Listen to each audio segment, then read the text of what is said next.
Hello and welcome. I'm the Restless Kaiser, and I'm over here. I'm Johnny B, and I'm over here. But together we are Modelling for Advantage.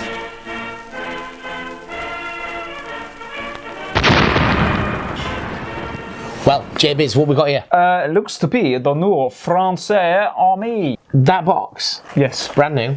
brand new. First time you got plastic French infantry, as far as I'm aware. Yeah. Some new things in here. Which is a bonus.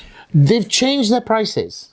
Okay. They've messed around with them so that they're a bit more consistent. So there's the bigger armies are £116, and I think they're mostly the ones with 2 vehicles in. Right. Not entirely sure what qualifies them for that. And there are others are 98, and then there's the lower price one, like the airborne where it's just infantry. Just infantry and stuff. Okay. Yeah. Well, that's so cool. this one is currently 98. But look at that box, John. It's beautiful. That's not a Warlord starter army action box, though. It's. They open up the normally. top. This is You can bulging. you can tell for it. Yes, absolutely. It's like a massive infantry box. Yeah. Oh, why have they decided to do that? So there is normally quite a bit of space in those big boxes. Agreed. Yeah. And maybe they're just trying to rationalise things in their warehouse. But I just thought it was worth pointing out was that it is swollen, isn't it? Swollen, yeah. All right, what are they getting? As long as it doesn't affect the product. We shall see. So inside you will find 36 multi-pose French Army infantry in plastic. Bonus. Brand new, I think. You get a Char B1. Yeah, they're new as hell. Char B1, this medium tank in plastic, which is relatively new. French Army HQ, which consists of 2 officers, a medic and a radio operator / spotter. They're in metal. I'm surprised they're not in Sirecast, actually. Yeah. Maybe they will be. Maybe they are when we get inside. I don't know if they're sort of pre-existing stock, yeah. They've gone into it. You also get a French Army MMG, which is metal. French Army medium mortar, of course, which is metal. Sweet. French Army 25mm anti-tank gun, metal. And then you get your other bits and bobs. That's your really war for you. 25mm anti-tank gun. I mean, that's Diddy, right? That is tiny. All right, do you want to pour it out then? Get decals, and it will be a pouring session. Just do the great pouring. Fire fluff. Fire fluff. With, a key unlit ingredient. bases. There's 3 bases in there for you to stick your bits of fire on. Some people use them as like markers. Yeah, true. And so they give you some bases, but they're normally lipped ones. They're unlit. I'd rather have unlipped for smoke. But I'd just rather have more lipped bases in my life. That, yeah. One tray of lipped bases. Infantry. El Tank, as you would say. Tanko. All the bits and bobs, all the bases, including a wooden MDF artillery base. More bases. Metal. And decals. So do you want to do the metal first? We usually do the metal first. We should get the metal done. It's nice to see that it's metal, not Sirecast. Although I think a Warlord resin, as they call it. It's inevitable. It's going to come along. So if you start with... so this is the HQ. The headquarters. So who is leading the French? Let's have a look. French. So it did say, what did we get? You get a dude bloke. The HQ team consists of 2 officers, a medic, and a radio operator / spotter. So what we got here, they're all, as you'd expect, with their sort of Francais long coat thing. What's that? That's your radio. That's the radio. Well, that's cool. I think it's a field telephone, John. Hello? Hello? Oh, that was a bit German, that. Oh. Oh, yeah. As close as I can get. This dude, I'm guessing he's the medic because he's got his hand in a pouch. Right. Running along. So that means they are potentially the ossifers. Right, so you got one with whatever the French SMG is. Yeah, I don't know. Is it a Chauchat? They have all their own weapons. Or is it a Mass 38? Oh, I won't tell you on there, unless they have one in there. Unless they have one in there as well. Yeah. Yeah, I mean, the French infantry weapons I'm not so familiar with. I do like this officer, though. Oh, that's what you This officer, expect. he's got a mustache, a kepi, and a pistol. He's like, for you, will be très difficile, no? Apologies, French people. Is he smoking a cigarette? En avant! He might be smoking a cigarette. Is he smoking a cig? He might not be. It might just be a bit of flash. I think it's a bit of flash. Is it? But it would be a shame. I think he's got a cigarette. Let's see on the box. Oh, it's very French, wouldn't it? Yeah, look. Has he got a fag on? He has. He is. He's got his kepi, smoking a cigarette. He's just chilling. Just chilling. Well, there you go. That's who's leading these bad boys here. So, because it's important to not get past the first figure without talking about a bit of history. I think it would be important. It will be important. So, aside from not knowing what that French SMG is called, Yeah. Tell me something about the French Army. command in the Second World War. How was it? Well, you know how I just like stumbled and said the First World War. Oh, it was the same. It was the same plan. So there was a commenter. You know that Laurence Olivier documentary? Yeah, sure. Why not? The World at War. It's like a really famous World War II most documentary. probably. Yeah, even you must have seen Yeah, bits of I'm it. sure I have. And one of the French commenters on that says the kind of the great hamstring that the French had is that they won the last war. Oh, so they're So they're like we know how to do it. We won it, so So we're not interested in changing anything, right? Is whatever we did last time, we just want to do that better. So about the Maginot Line, they fortified the front line. Yeah. Sounds legit. Yeah, but lots of things have changed. And one of the really big differences between the German army and to some extent the Japanese army is they've looked at the last war with an idea to do it better next time. Yeah, modernised, new concepts. Look at it, and what this new technology can bring. The French high command have not really embraced that idea. There's been loads of modernisation in the French army in terms of equipment. Right. Their tanks have got radios. They've got these DLM divisions, which are arguably their armoured divisions in the German style. They've got some arguably good tanks, and they've got very large numbers of them. There's a big army, right?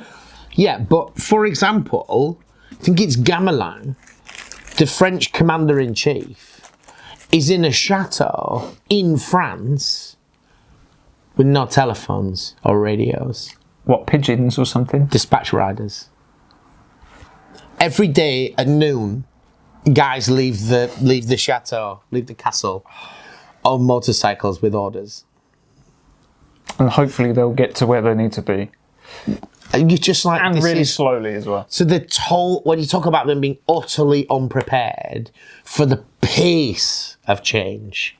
But you'd had 4 years on the Western Front where nothing, significant movement in ground. They're not going to attack now. We've got a good few hours yet. Yeah, and even where there are major breakthroughs, it's like maybe 10, 15 miles, but nobody can keep it up. So in the First World War, there's break-in. They kind of start to synthesize this battle.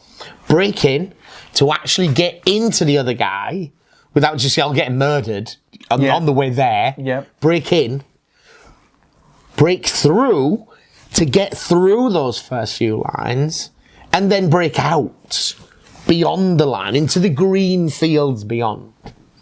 And what the French and many other armies were not able to perceive about the coming Second World War was that breakthrough, which had really never been achieved meaningfully in the First World War, little bits, was going to be commonplace because you had combined arms mobility.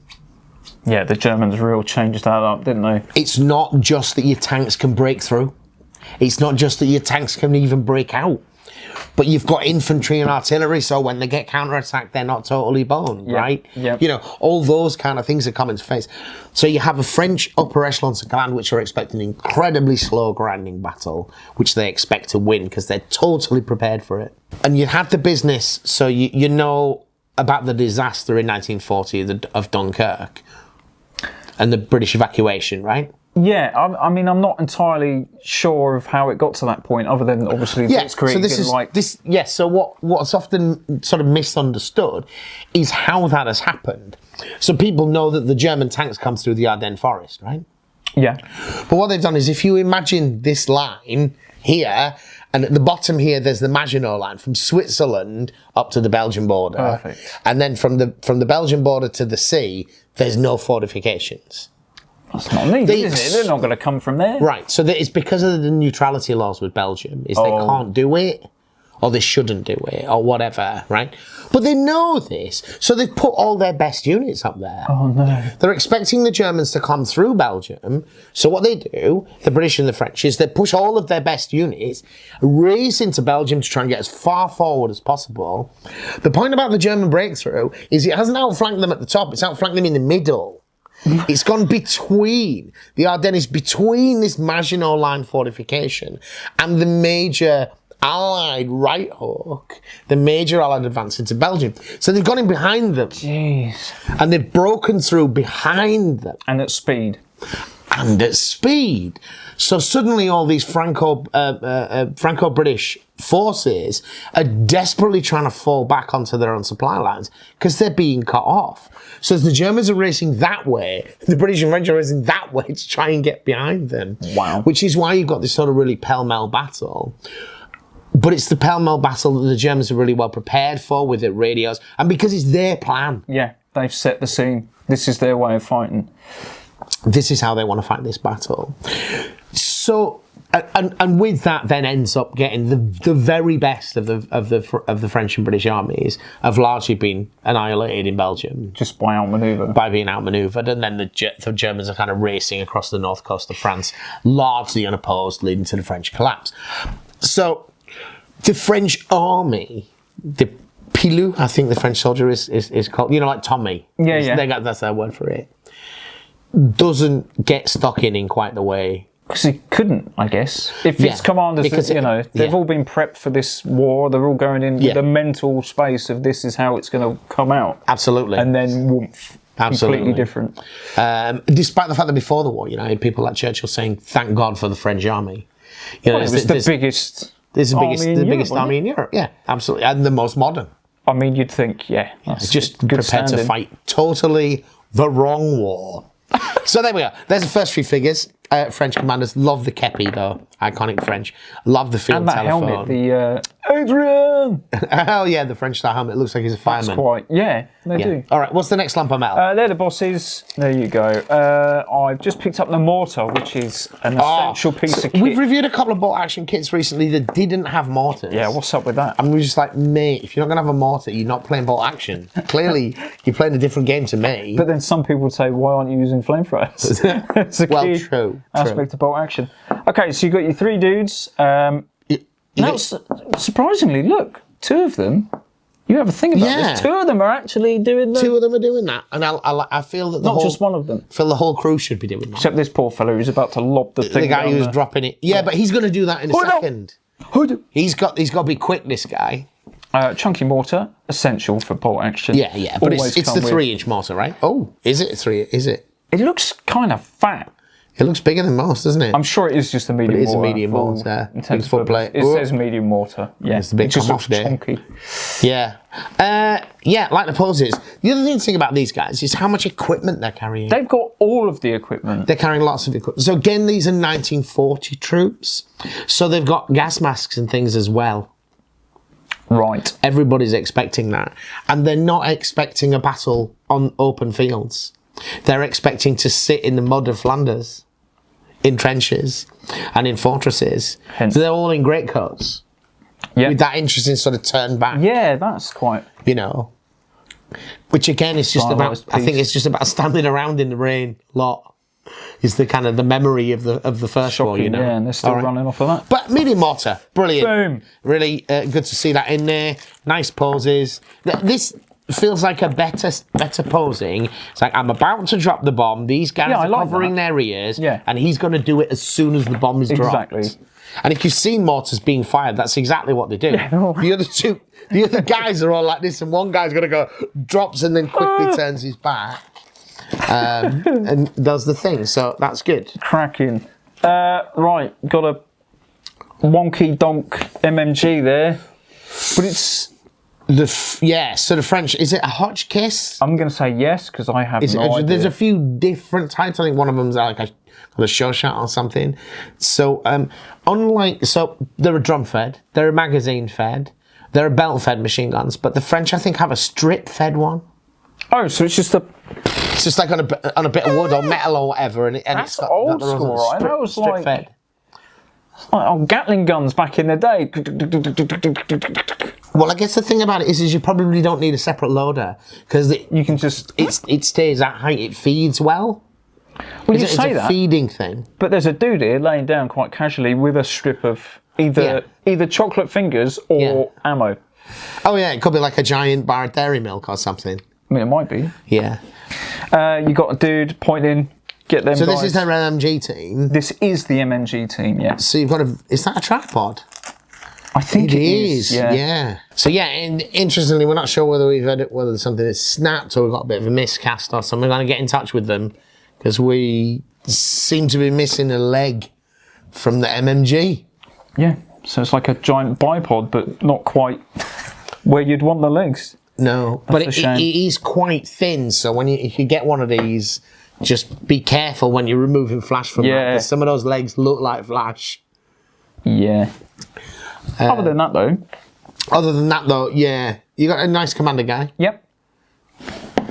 Got the gunner dude sitting on his butt. No boxes for you, sir. No, he's just on your butt. sat down doing the thing.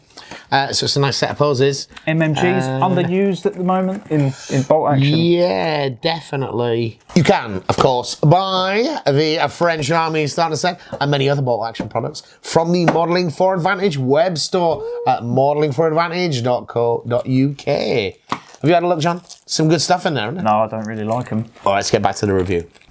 Okay. All right, next lump of metal lump left. Now, this is what apparently anti-tank. 25mm anti-tank gun. Yeah. We spend so much of our kind of gaming life in 1944 in Northwest Europe. We do, yeah. Which means we've got King Tigers coming for Christmas. Yeah. You know, we're very much at the ultimate end of the... Which is why it's worth playing at that point, is everything is available. Yeah. And then in 1945, you've got the Germans kind of emptying the cupboards of all of the old and obsolete crap, which means you can play with anything you want, right? Winner, winner. Winner, winner, right.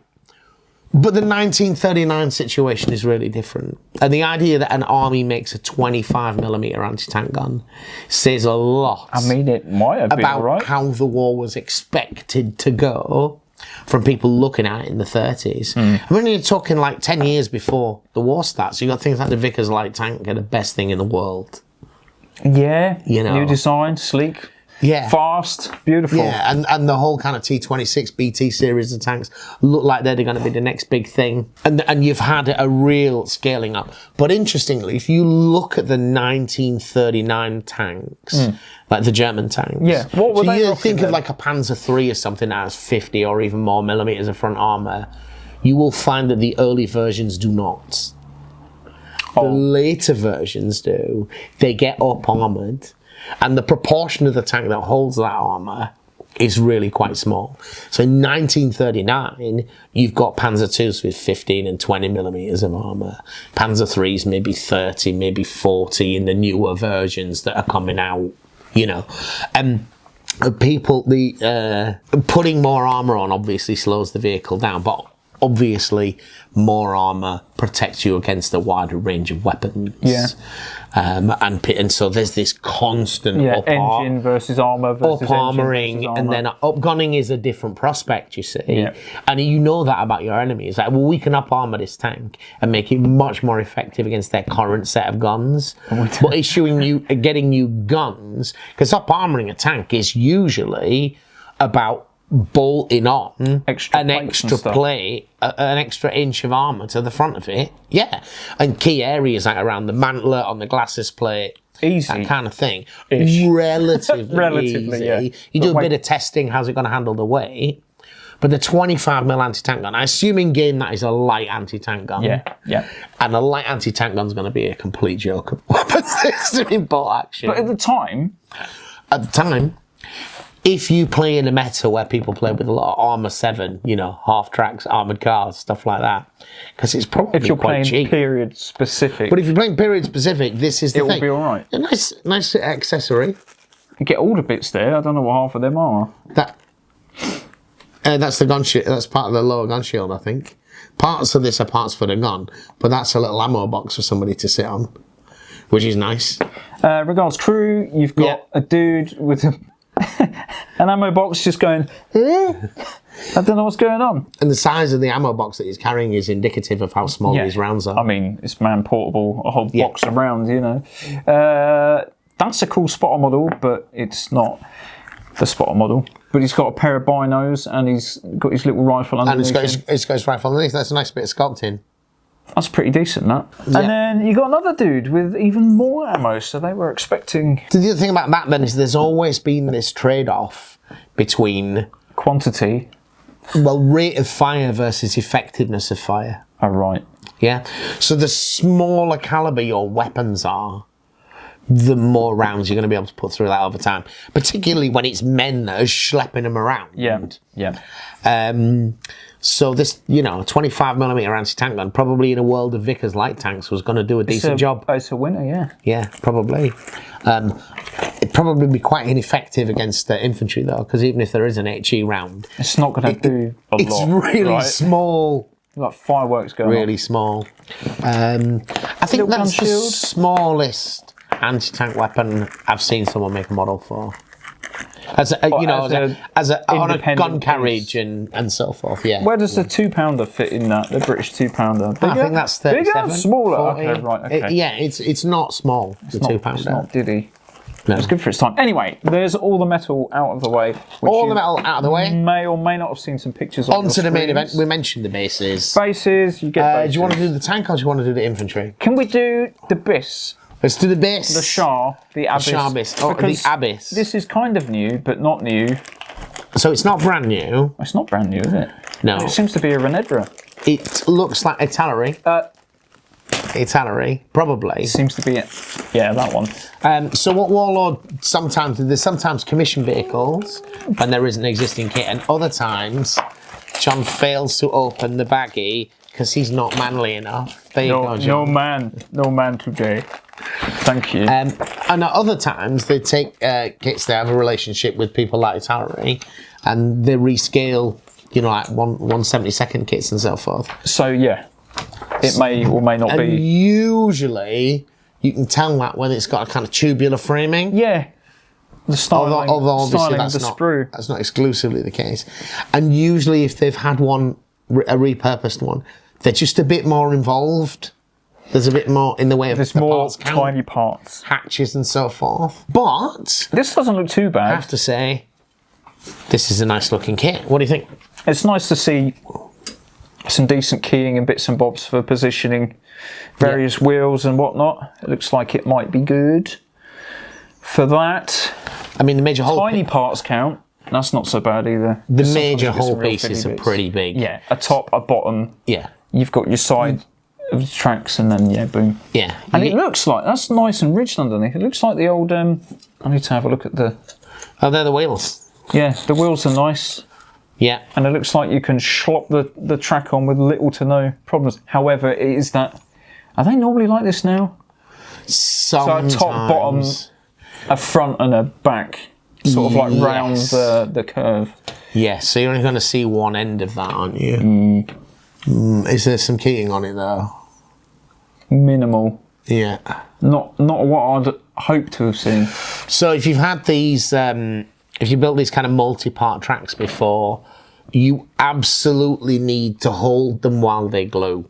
Hold them together until they've set, because otherwise gravity will make the lower one sag and a gap will appear. Yeah.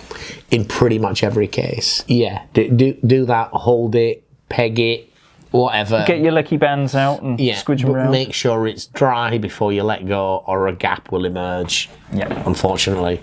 On the plus side, no, that is okay. Okay, so there's no little tabs on the ends where the links meet, which I've seen in some links, but you can see those there. Yeah. Yeah. So you're going to fit them correctly. It's not going to be as difficult as I'm anticipating. There's keying points here for alignment, which is good. And these rails on the inside are going to line them up properly, I think.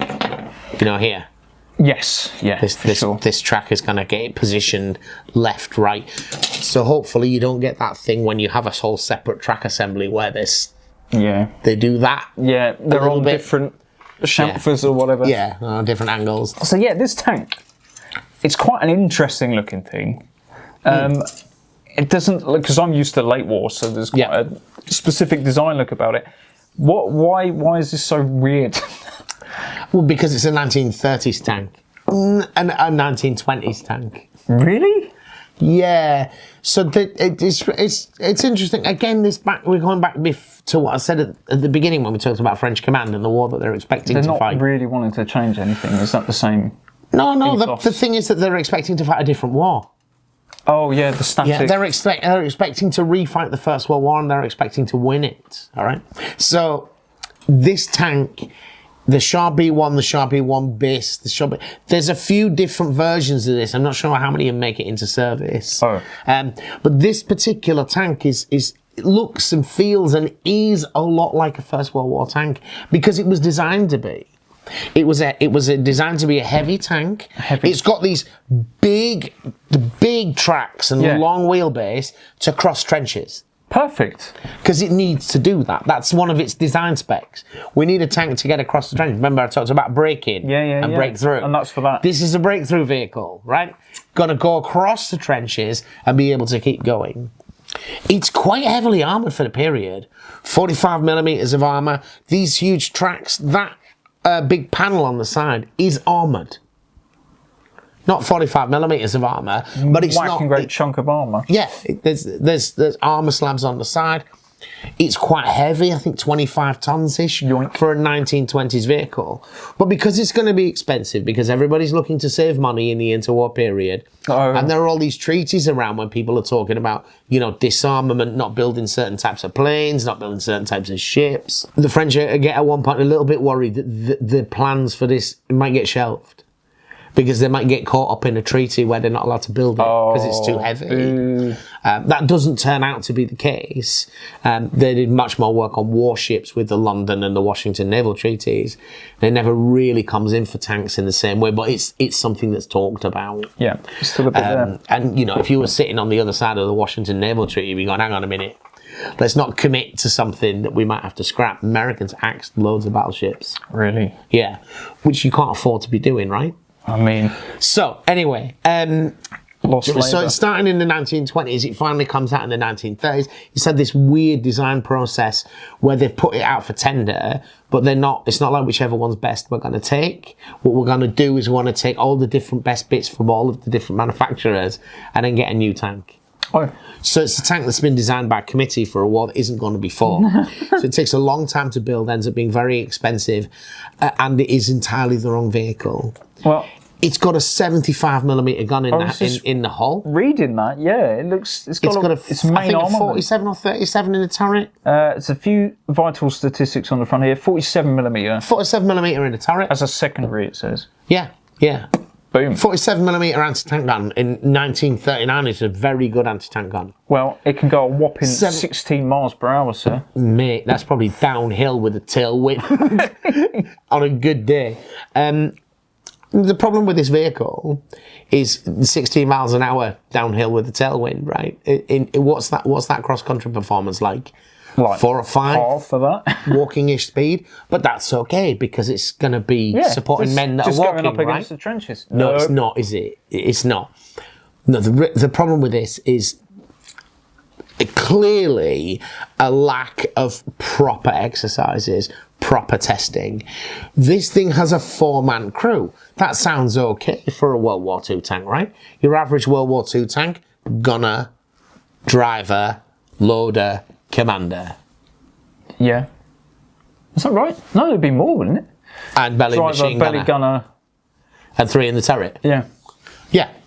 This thing's got 4 dudes. Yeah, but there's a lot of 3-man tanks in the early period with driver and 2 in the turret. Yeah. The thing is, though, that the driver is also the gunner for the howitzer at the front. For the howitzer, yeah. It's got a loader because that's its main armament. So he's just schlepping shells at it. There's no side-to-side movement in it at all. So it's actually got really sophisticated, not engine, the bit that you do the turning with. Yeah, that thing. The bit that you do the turning with, the words are escaping me. But it's able to make, for the period, it's able to make quite small movements. Because that's how you're going to aim the main gun. So it's not going to have to, do a full night. No. It can just turn on the spot proper. Yeah, well, but in quite small increments is what I'm saying. Oh, right, very fine. Yeah, quite fine adjustment. Right. But the driver's doing that, and he's going to aim that bow gun. But then the guy in the turret... The radio man is in the back. There's a separate compartment at the back of the vehicle, like through a door and a passageway. So there's loads of space inside this vehicle. There's just one dude out the back. He's the radio man. What? There's a radio man in the back. Okay. And then in there, so there's two in the front, the driver, stroke gunner, and then Dude the schlepping loader. the shells into the big gun. One in the back, who's the radio guy. By my count, that leaves one person left. There's one guy in a turret. He's the commander.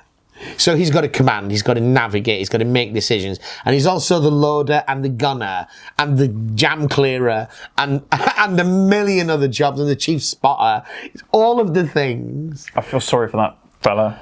And like so many of these early war vehicles, the guy is completely overwhelmed. Yeah. The guy, he can't adequately command the vehicle. He doesn't even have proper, like, later war, like, number of periscopes, magnet, you know what I mean? He doesn't even have the tools that a late war commander who's just going to command has. And he's trying to do all of these things. But what he does have is an incredibly powerful vehicle in terms of its armament and its armour. Yeah, for its So time. the German Panzer Division's family is quite difficult to destroy. But they didn't find it hard to beat them. They found it hard to knock them out. Yep. But they could literally run rings around them. Yeah, swarm them. Yeah. Boom. Yeah, and they just can't respond to it. Now, what is always interesting with these kind of things is how does that come out in game? Are there any negatives for this vehicle? I don't know. And I Hopefully can't it's remember. slow. There's a unit card here. Is it slow? I hope it's slow. What are them Right. words say, John? The words shall be one bis. Tracked, no transport. It's 9+, so it's a fair decent. It's a heavy tank? A heavy tank. Medium tank. That's a medium tank, isn't it? Yeah.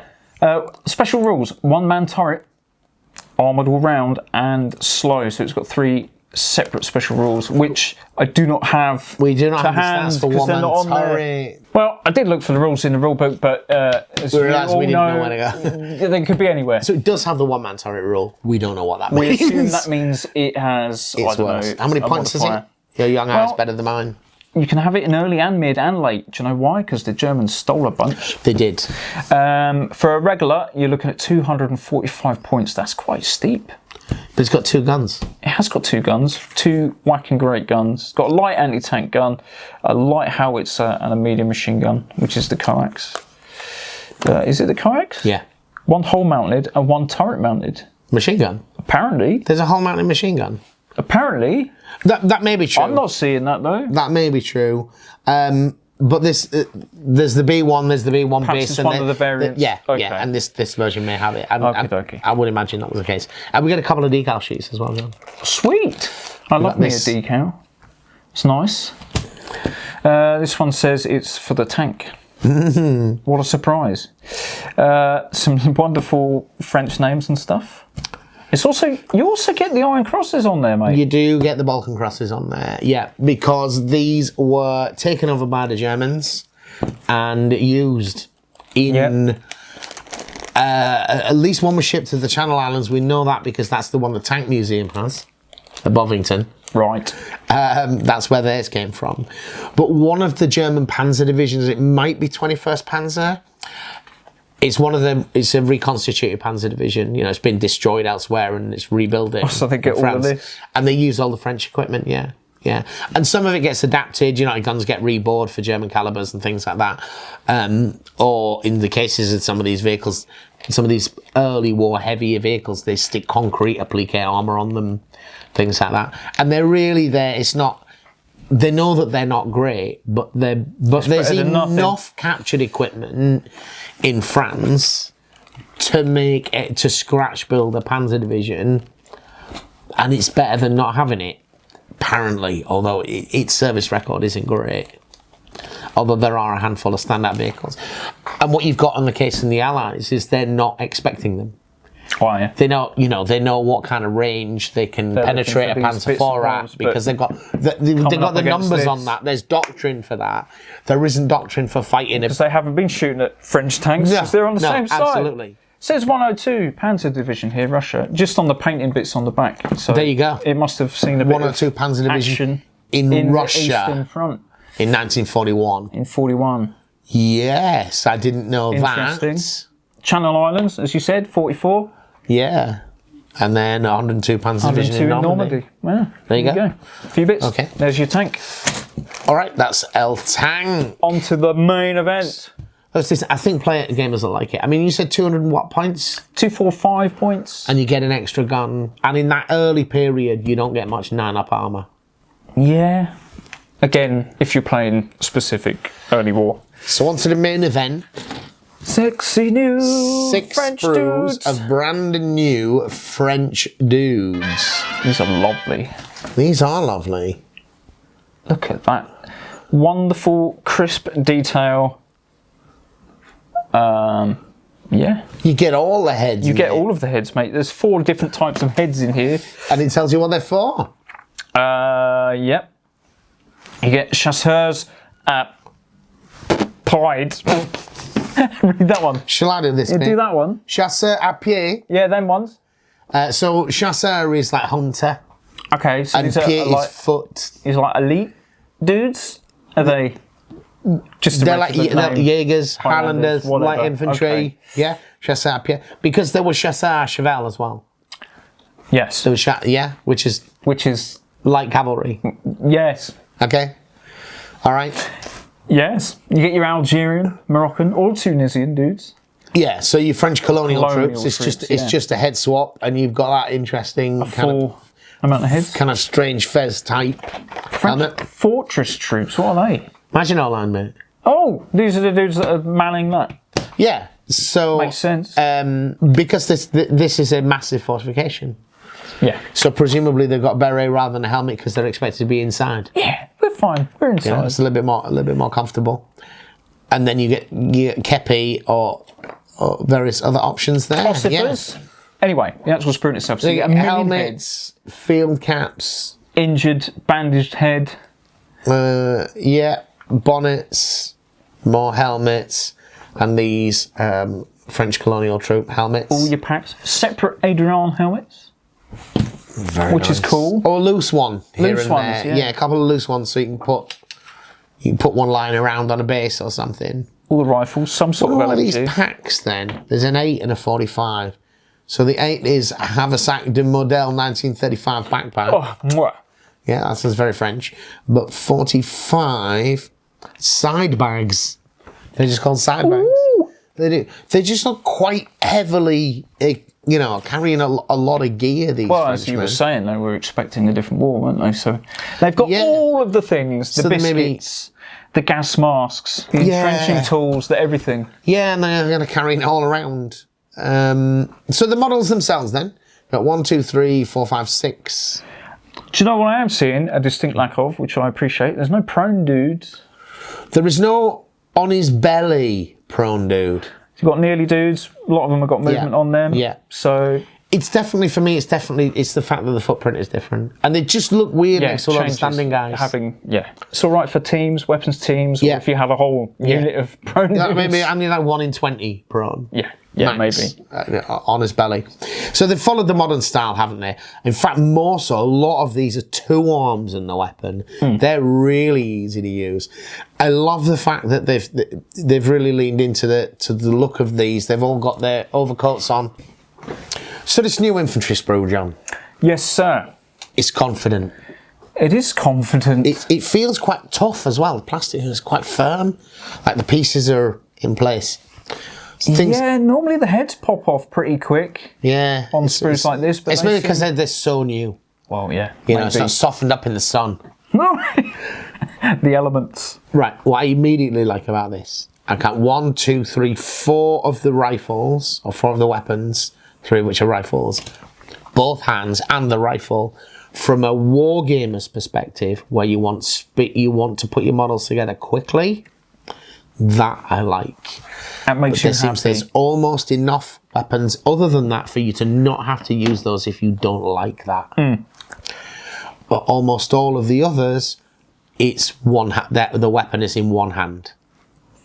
So you've got carrying. So they're moving, running. Shouldered, running, with a weapon slung. And then in terms of the arrangement on the sprue, it's like this one arm and weapon goes with this arm. Yes. This one arm and weapon goes with this arm. This is a much better way of doing it. So they've done a lot of these, so they've had a lot of different ways of doing it. But I think this is what I want to see. Now, interestingly, there's a rifle grenade on here. There is. Just there. Did I mention that they were expecting to fight the First World War again? Yeah. So right, you can't throw a grenade into an enemy trench. It's too Because there's far. some distance, yeah. Yeah, but you could probably put a rifle grenade into it, or into a machine gun nest or something like that. Indeed, British First World War doctrine, 1/4 of every rifle platoon is rifle grenades. There was a lot of rifle grenades being used in World War II. In World War One. In World War One, yeah. Lots of them. They were still used though, right? In World War II for specific... Yeah. I don't know. Yeah, but I think because you need to attach a cup and you need to use a certain type of blank round and, Right. it's not... a lot of effort. Opposed to just getting close and pulling I think you need to think about what you're doing to not mess it up. Right. And in action, that's not an easy change. You need to think about it beforehand.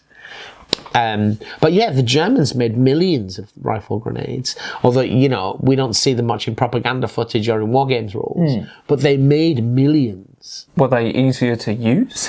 What's the difference? I don't know. Who knows? I don't know. But they had lots of But them. the French certainly went to war with a lot of them as well. Whether there's any rules for it in bolt action, I'm not sure. Because there's no rules for regular grenades. But I've not bought the French Army book. Someone comment, let us know. Let us know. Is there a rifle grenade rule in bolt action?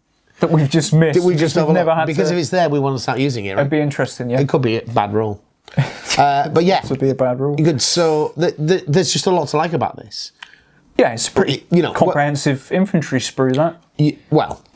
So what it's not got is what you get when you have the separate weapon sprues. So when it's the Russians, there isn't a sniper rifle on here. There's one LMG by the looks of things. And there's one SMG. So, every NCO with an SMG is going to be in very similar pose. But there are also, because the French Army, there's different models of rifle on here, I think. Yeah, I'm seeing some shorter versions. Like the carbine. Like a big old long-ass rifle, and then there's a little tiny nubby one. Plus that LMG. There's mostly names down there. I'm sure it's all mass. And the LMG. Yeah. Whatever that is. Yeah. I think this is why I would want all of their sprues to be like. And I mean, I'm not just saying it because it's new. Because sometimes you look at a new thing, it's like, you've gone in the wrong direction. Yeah, but when I've been putting these together, because I put I've done most of the bolt action kits now. When you get those like both arms on the rifle, it just speeds the whole process up so much. Plug it in. Yeah, absolutely. I really appreciate that. And then the ones you want to stop and think about. So I don't want my 2MG teams to look the same, and I don't want my NCOs to look the same. Bit, So you spend time on the models you want to make sure look a little bit different, but your basic rifleman, you want to just plonk him down and get going. Don't want to have to spend too much time on that. Especially in an army that's going to be inexperienced. A lot of this French army, you're likely to play French because you're playing inexperienced, because you get bonuses, I think. They do get certain bonuses. You get certain extra guys or something for taking experienced guys. But it is an army that performed poorly historically. So the way that bolt action rates that is inexperienced. Yeah. Right. But that makes everything cheaper, which means you get a whole lot more. Yeah, maybe, and that was what they were doing, right? It just we need the bodies to throw at the meat grinder that they were anticipating. They really didn't want to fight. Well, no, I suppose after one dose. To a very great extent. So France, we forget how unhappy the interwar years had been. Everybody in Western Europe went into the First World War thinking they were going to win it within a few weeks. And everybody emerged 4 years later having lost 1 million people or more. Yeah, that's going to sting. And discovered that it made no real change to their quality of life. And then they were homeless and missing an arm. Most probably even worsened it in some cases for or whatever general else. populace. Yeah, and you'd had full employment in the war. Yeah, lovely. And then suddenly, economic decline. And then the Wall Street crash. Right, so... And you've had the rise of communism. Now, when you live in Britain or America or somewhere like that, communism is something that doesn't really factor into your life. But in Europe, it really did. Took hold. Marxism had a real hold over France. Some of their international there's conferences were in France, the kind of international element of the communist movement or the socialist movement. France was the real forefront of this, the vanguard, if you will, to the extent that France had had something like 12 governments in the past 4 years leading up to the war. What? It was like somebody would form a government and then half the cabinet would walk out over something, or they couldn't get any of their legislation through. So the government would collapse, there'd be more elections and there'd be a new government. This had happened something like a dozen times within the past 3 or 4 years. That's not good for stability. It's really not, but it's indicative of how divided the society is. Yeah. So how interested is this society in fighting a war? I mean, I think most of them would rather sort their own stuff out. It's not homogenous. It's not like together. Yeah. You know, they hate each other. Yeah.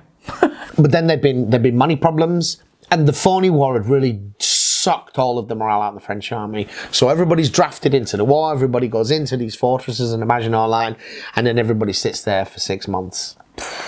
And they don't get paid, and they don't get mail, and they're not allowed leave, and they're not even fighting. You know, not even got something to galvanise them. So by the time the Germans attack, they've had 6+ months of underpaid, underfed, weren't that interested in the first place. That doesn't mean that there aren't elements of the French army that once they kind of pushed up against the wall, they had something to do, they could fight. Yeah, absolutely. And there are moments that, you know, it's French soldiers that allow the time for much of Gaunt's army to evacuate at Dunkirk. You know, they're French holding the perimeter. Absolutely. They're British too, but they're French holding that perimeter. But it's in that kind of initial class, that kind of total lack of preparedness stuff, lack of discipline, lack of ammunition. It sounded like the perfect storm of ingredients. Absolutely. Completely the wrong idea of what the war's going to be like. Yeah, madness. Everything gone wrong. And then the Germans doing their thing. So it's kind of... It's difficult because I think people often misunderstand me when I talk about this stuff. And when I say that the French army performed really poorly and therefore it should be reflected like that in the rules, that is not me saying the French are horrible people and I hate them and they're cowards. I'm saying I can understand all of the reasons why they perform, but you cannot overlook the fact that the French army was completely overrun in a matter of weeks. In a couple of weeks. And if your rules do not give that kind of result, then there is something wrong with the game. And I'm sorry. People want to believe that this was the best tank in the world. And the problem with World War II is that that's what the French thought. And we thought that was probably something similar. And it wasn't. Yeah. It was a really bad idea in so many ways. And pretty much everything that they were intending to do worked out badly. And it's really difficult looking back to understand, because there's often a lack of information. Why did they make such bad decisions? How could they not see? You remember I said at the beginning about like Gamelan and the dispatch riders instead of radios? Yeah. Now that seems utter bonkers. Now it does. Now it seems bonkers. But back then... But back then there were reasons, and some of them we don't necessarily think about. One of which is radio interception. Yeah. But you know, radios are not reliable.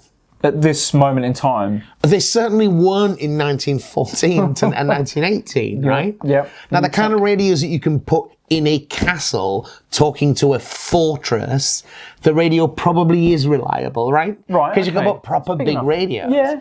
But then the radios that we sent to Arnhem in Market Garden, completely inadequate for the job. Yeah.